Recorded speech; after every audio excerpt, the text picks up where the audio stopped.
Good morning students. अब हम लोग जो है वो थर्ड ईयर के जो पेपर हैं उनको अब पढ़ेंगे। आपके पास 8 पेपर हैं।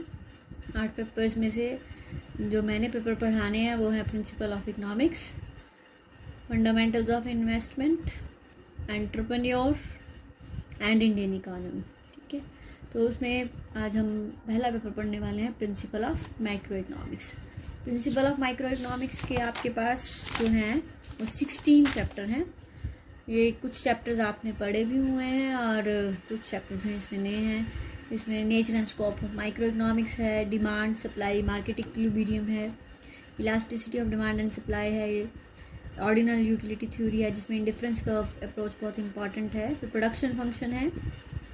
जिस तरह से कंज्यूमर के लिए इंडिफरेंस कर्व है उसी तरह से जो आपका प्रोड्यूसर है उसके लिए आइसोक्वेंट कर्व बहुत इंपॉर्टेंट है। फिर थ्योरी ऑफ कॉस्ट है, रेवेन्यू है, then price determination under perfect competition है, equilibrium of firm under perfect competition है। इसी तरह से these are the forms of market, perfect competition, monopoly, monopolistic competition and oligopoly.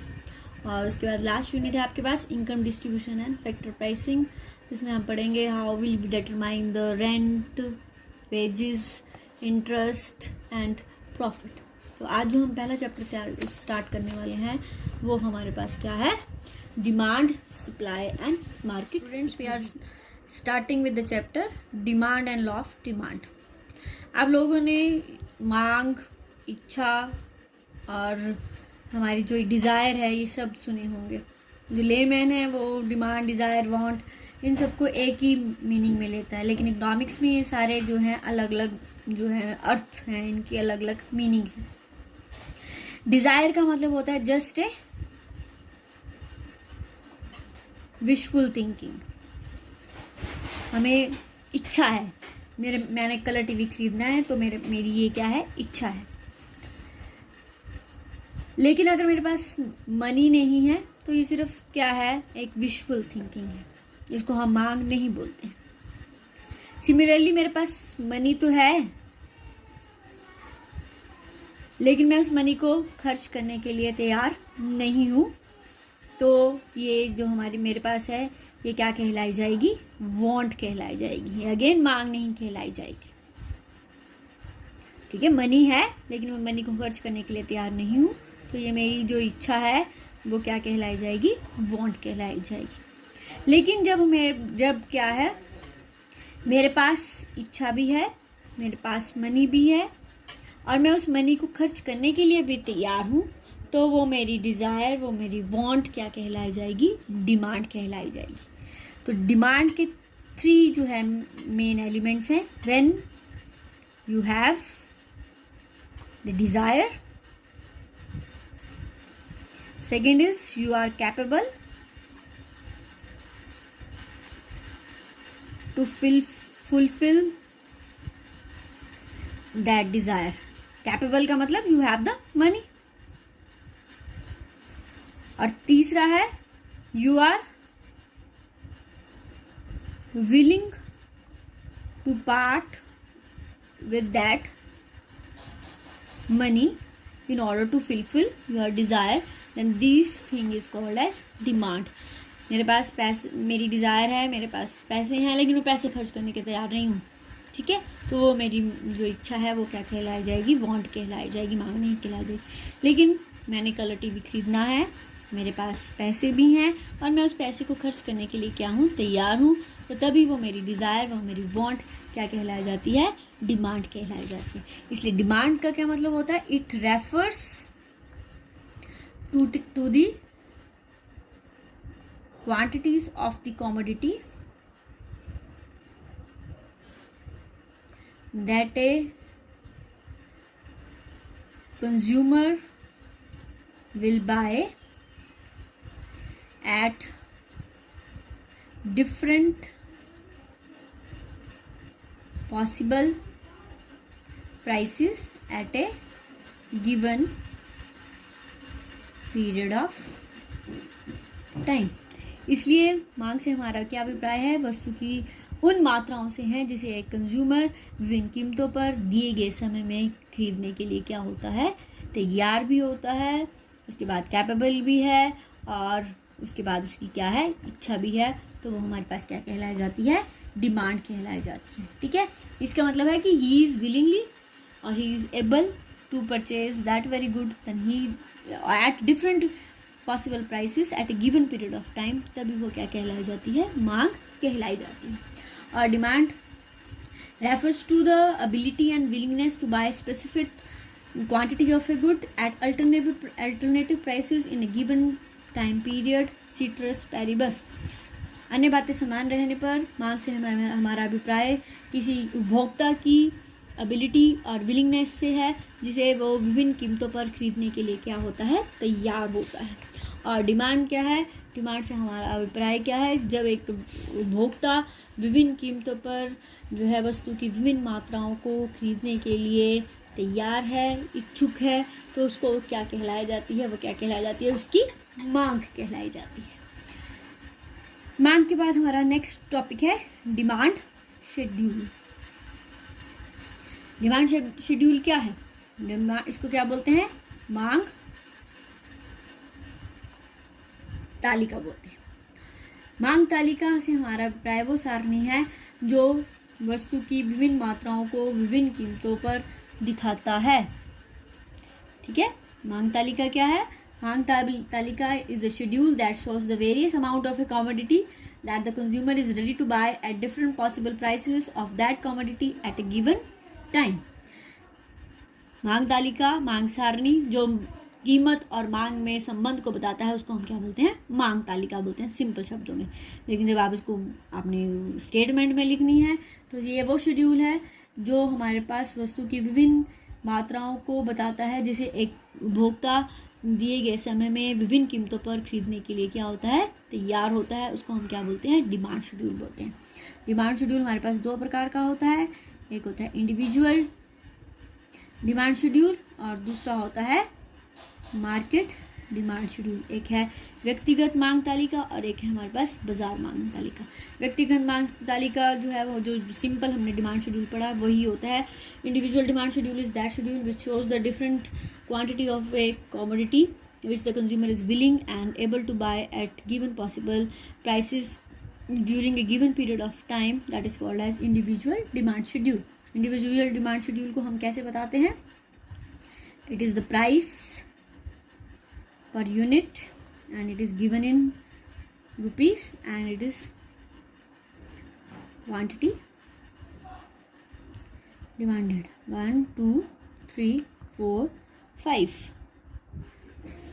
5 4 3 2 1।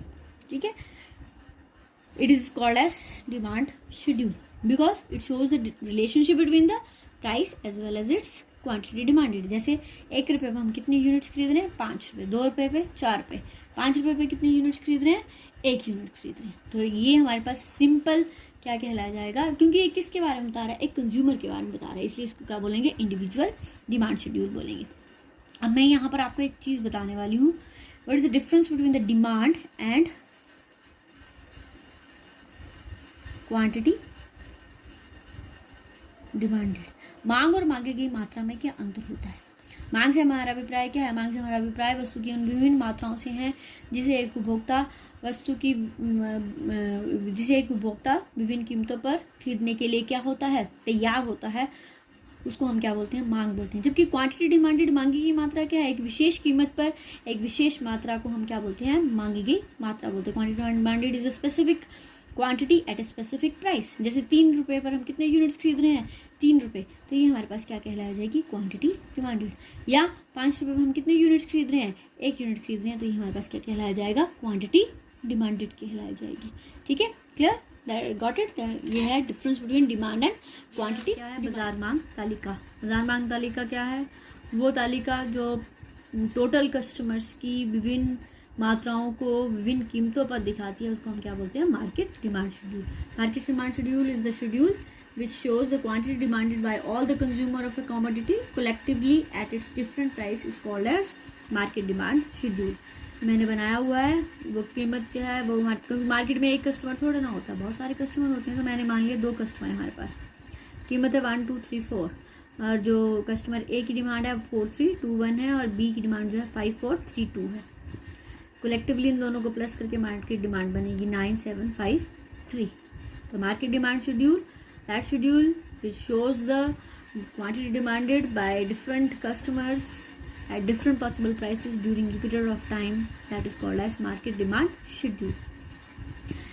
Demand का अगला कंसेप्ट हमारे पास आता है डिमांड कर्व, मांग वक्र। It is a graphical representation of the demand schedule. जो हमारा मांग तालिका है उसको हम जब ग्राफ पेपर पर प्रेजेंट कर देते हैं तो वो हमारे पास क्या बन जाता है, डिमांड कर्व बन जाता है। और curve which shows relationship between the different quantities demanded eight different possible prices of the commodity. Similarly जिस तरह से शेड्यूल हमारे पास 2 टाइप्स का है, उसी तरह से कर्व भी हमारे पास क्या है, 2 टाइप का है। एक है individual and another one is your market curve. ठीक है, individual demand curve shows the relationship between the price and quantity demanded of a single consumer, and it can be that is your made with this. There is o-axis, there is y-axis. Here we show the quantity and here we show the price. जो हमने table बनाया है उसी को मैं आप इसको predict करूँगी। 1 2 3 4 5 1 2 3 4 5 हमने देखा था क्या था हमारे पास 1, जो हमारे पास अगर प्राइस 1 रुपये थी तो डिमांड कितनी थी 5 रुपये। जैसे जैसे हमारी कीमत क्या है बढ़ती जा रही है, हमारी मांग क्या होती जा रही है, कम होती जा रही है। इसको आपने आगे जाके पढ़ेंगे, बताऊंगी मैं आपको क्या होता है, इस रिलेशन को क्या बोलते हैं। It is called as law of demand. और ये जब हम इसको प्रेडिक्ट कर रहे हैं तो हम इसका स्लोप फाइंड आउट करते हैं। ये स्लोप क्या है, ऊपर से नीचे की ओर है। ये हमारा कौन सा कर्व आ रहा है, इस कर्व को हम क्या बोलते हैं, डीडी कर्व बोलते हैं। इसकी डिस्क्रिप्शन हम इस प्रकार से लिख सकते हैं, on the axis there is quantity, on the Y axis there is price. DD is demand curve. It shows the negative relationship between the price and quantity. It shows that when price is 1, demand is 5, and when price goes on increases, demand goes on decreasing. And this is called as, that is called as law of demand. The negative relationship between the price and quantity when other things remain constant is called as law of demand. But simply it is the, ये जो हम बता रहे हैं, ये figure जो बताई है मैंने, ये कौन सी है, डिमांड कर्व है। और कौन सा डिमांड कर्व है, इंडिविजुअल डिमांड कर्व है। सेकंड क्या है हमारे पास, market demand curve. Market demand curve is the horizontal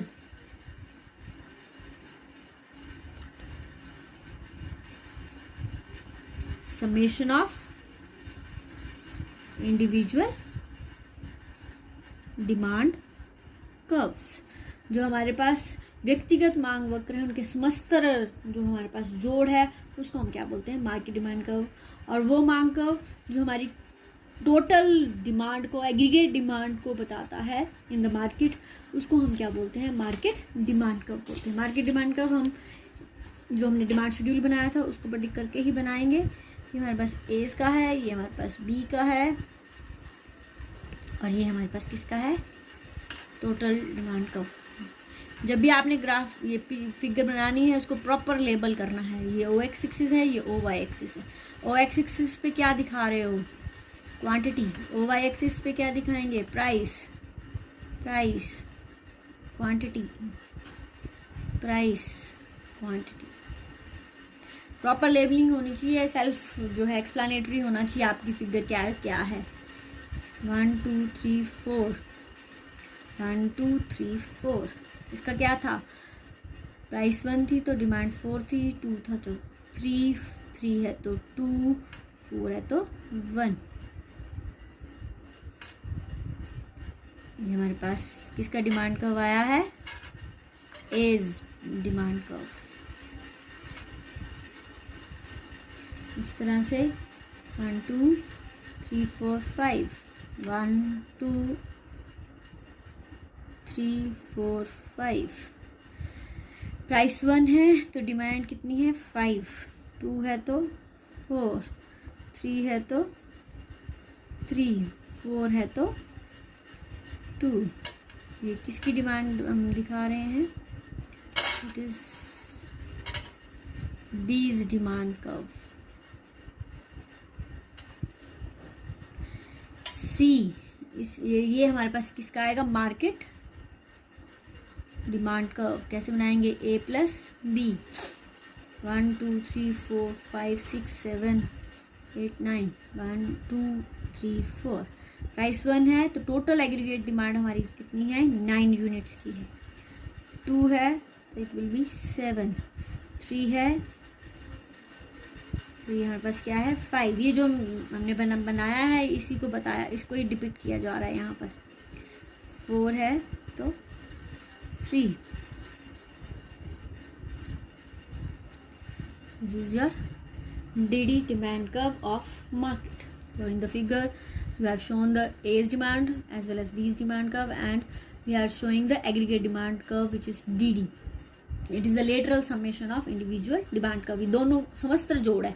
A और B को जोड़ा तो हमारे पास कौन सा डिमांड कर्व आया? मार्केट डिमांड कर्व आया। इसका स्लोप भी कैसा है? नेगेटिव। तो ये हमारे पास क्या है? मार्केट डिमांड शॉपिंग है। लॉ ऑफ डिमांड, मांग का नियम। मांग का नियम हमें क्या कहता है? अन्य बातें समान रहने पर कीमत के बढ़ने पर मांग कम होती है और कीमत के कम होने पर मांग बढ़ती है।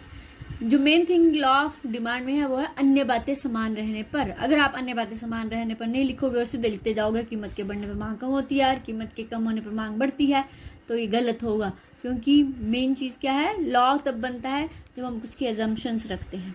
लॉ जो है वो कुछ कंडीशंस में क्या रहता है? स्टेबल रहता है। तो हमारी यहाँ पर कंडीशन क्या है? अन्य बातें समान रहने पर। तो सीट्रस पेरिबस, अन्य बातें समान रहने पर जो है हमारा ये वर्ड है ceteris paribus. The demand falls when price rises and the demand rises when price false.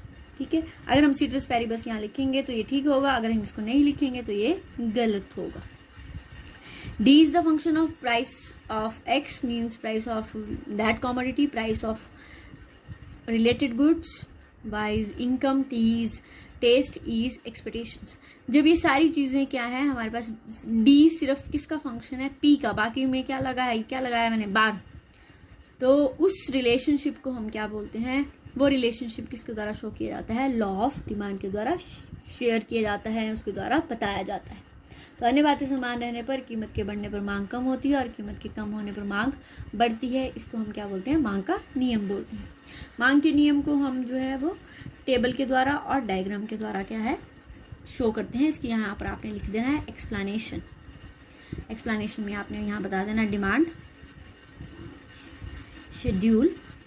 ये मैंने वही बताया है। There is a negative relationship between the price and quantity.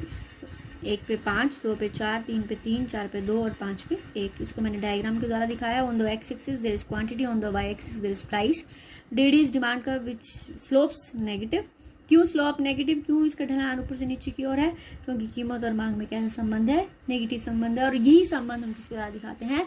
Law of demand के द्वारा दिखाते हैं। ठीक है, लॉ ऑफ डिमांड की कुछ अजम्पशंस हैं, कुछ मान्यताएं हैं। मान्यताएं क्या होती हैं? मान्यताएं वो हमारे पास प्रीमिसेस हैं जिसके अंतर्गत ये लॉ क्या बैठता है? सही बैठता है, फिट बैठता है। अगर इन मान्यताओं को हटा दिया जाएगा तो ये लॉ जो है सही नहीं बैठेगा, फिट नहीं बैठेगा। तो क्या मान्यता है? कि there is no change in the price of related commodities, कि अन्य वस्तुओं की कीमतों में कोई परिवर्तन नहीं होगा। There is no change in the income of the consumer, उपभोक्ता की आय में कोई परिवर्तन नहीं होगा। There is no change in the taste and preferences of the consumer, उपभोक्ताओं की रुचियों और प्राथमिकताओं में कोई अंतर नहीं आएगा, कोई चेंज नहीं आएगा। और ई का मतलब है expectations. There is no change in the expectations regarding price in near future, भविष्य में वस्तु की कीमत की संभावनाओं में कोई परिवर्तन नहीं आएगा। अगर इन चीज़ों में परिवर्तन नहीं आएगा तो मांग का नियम मांग और कीमत में संबंध को बताता है, और यही हमारे पास क्या है? मांग का नियम है। तो आज के लिए हमने जो टॉपिक किया है वो है demand as well as law of demand. Thank you.